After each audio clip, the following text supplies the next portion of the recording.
kaasam-asam. Hindi po kailangang paggastusan dahil ang sariling beauty makeover, pwedeng tayo na mismo ang kumarir.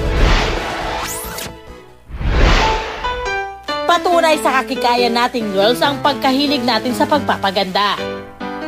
Pero aminin, kapag naging mommy na, sa halip na bumili ng pampaganda, ang budget, nauuwi sa mga pangangailangan ng pamilya.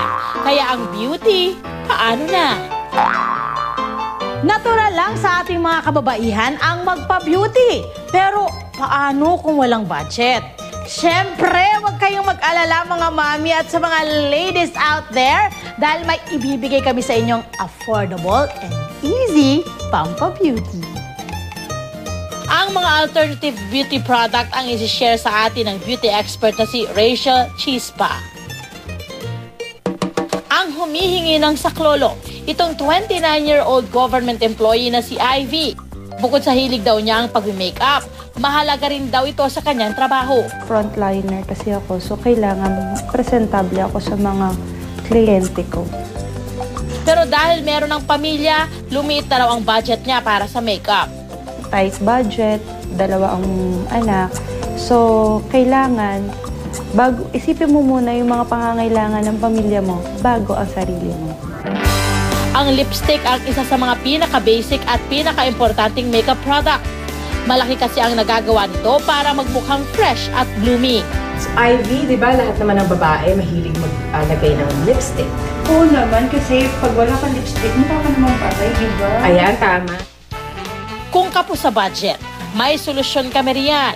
Ang mga colorful powder drink ng inyong mga chikiting, hindi lang pala pamatid uhaw. So, simple lang, Ivy. Kailangan lang natin ng powder juice. Siyempre, kailangan may konting kulay.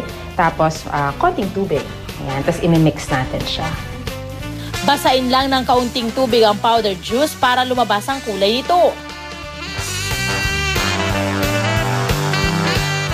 At pwede na itong isalin sa maliliit na lalagyan. Finished product, ang alternative lip tint. Wow, tamang-tama. Maliit na, affordable pa. So, pwedeng ilagay kahit saan. Ang dating maputlang lips ni Ivy, hindi lang naging kissable dahil sa ating powdered juice lip tint. Nagkaroon pa ito ng fruity flavor. So, Miss Rach, maliban pa doon sa beauty products na shinare mo sa akin kanina, ano pa ba ang alternative products na pwede natin gamitin? Kasi mahilig ako mag-eyeshadow at eyeliner. Para naman maging tantalizing ang mga mata, meron din kaming mas mura at natural na alternatibo para sa eyeliner at eyeshadow. Para sa eyeshadow, pwedeng-pwede raw sumideline bilang makeup ang masarap na cocoa powder.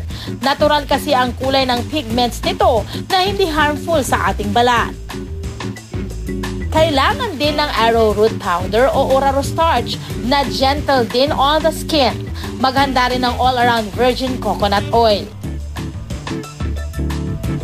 Paghaluin lang ang cocoa powder at arrowroot powder para ma-achieve ang shade na gusto ninyo. Dagdagan ito ng coconut oil para maging gel-like ang consistency. Pagkatapos haluin, ilipat lang ito sa maliliit na makeup containers para maisilid na sa Kikay Kit. Mula sa boring na eyelids, ngayon may eyeshadow ka na in a natural brown shade.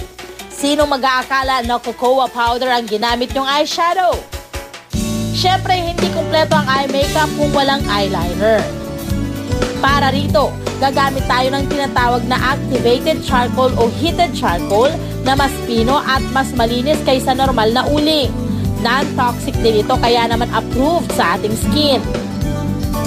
Ang uling, basain lang ng kaunting coconut oil para lumabas ang natural na kulay. Isalin rin ito sa maliliit na container. Ang charcoal eyeliner, madali lang naman daw gamitin.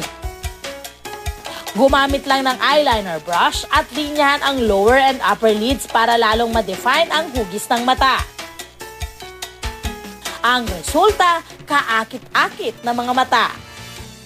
At tingnan nyo naman, litaw na ngayon ang natural beauty ni Mommy Ivy. Salamat sa mga all-natural makeup na kinarir natin. overall smooth skin. Rekomendado naman ni Rachel ang body scrub na pwedeng tayo rin mismo ang gumawa.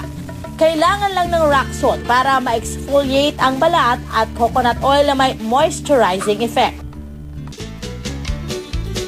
Pagsamahin lang ang asin at coconut oil. Pero iwasan ang sobrang paghahalo para hindi tuluyang mawala ang granules ng asin.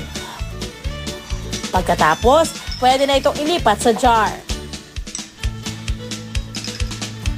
Ang body scrub na ito, tipid na, eco-friendly pa. At higit sa lahat, hindi ito harmful sa balat dahil natural pa rin ang mga sangkap. San ka pa? Oo nga, nararamdaman ko nga yung granules ng salt. So, halos magkamukha lang din ng mga binibili natin na mamahaling scrub. Nakakabutas talaga ng bulsa ang pagiging kikay. Pero alam nyo ba na merong nail art na pwede nyong gawin sa inyong mga tahanan? Ngayon naman, Ivy, ang ituturo ko sa'yo ay ang do-it-yourself nail art. Ayon kay Jane, madali lang daw gumawa ng DIY marble nails na gumagamit ng iba't ibang kulay ng nail polish. Ihanda na rin ang glue. Kailangan munang lagyan ng base nail color ang kuko. Green ang napiling kulay ni Ivy. Lagyan naman ng glue ang paligid ng bawat kuko para mas madaling tanggalin ang excess nail polish. Sa isang bowl na may tubig, maglagay ng tig-iisang patak ng 3 kulay ng nail polish. Gamit ang stick, gawa ng design ang nail polish. Isawsaw lang ang bawat kuko sa parte ng polish na may nabuo ng disenyo. At bahagya itong ibabad sa tubig bago ito iangat ulit. Ang nail polish, kusang didikit sa kuko at hindi maiiwan sa tubig. Ulitin lang ito sa lahat ng daliri. Kapag natuyo na ang polish, pwede nang alisin ang glue. Kasama na nitong matatanggal ang sobrang polish mula sa tubig. Lagyan lang ito ng top coat para maging long-lasting ang inyong marble nails. O di ba mga mami, hindi kailangan gumastos para maging fresh and beautiful every day. Dahil gamit ang mga simple at all-natural na mga produkto, ang nakatatawag pansin na beauty, pwede nang mapasa inyo.